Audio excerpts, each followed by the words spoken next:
I know I promised you a video on this and then I just completely dropped the ball. I'm sorry I sound like shit, I'm a little sick. So the short answer to this question is no, you don't always know when you're having a breakout. Especially not your first time. We hear all these horror stories in the media and in your high school health class about how herpes is this big scary rash. But in reality, it's projected that around 80% of people who have herpes have never gotten a clinical diagnosis because they've never had any symptoms, or any notable symptoms to get tested. And just because you do have symptoms doesn't mean your symptoms have to even look like herpes.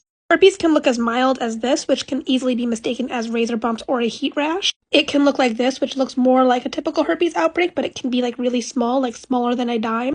Or it can look like this, which basically looks like a paper cut or that you cut yourself while shaving. And even if you were like me, who had a bunch of really like textbook outbreaks in the beginning, my outbreaks are so mild nowadays that they don't even itch. So if I didn't know I had herpes, I would totally overlook it as something else. So yes, you can have textbook outbreaks or you could have no symptoms whatsoever.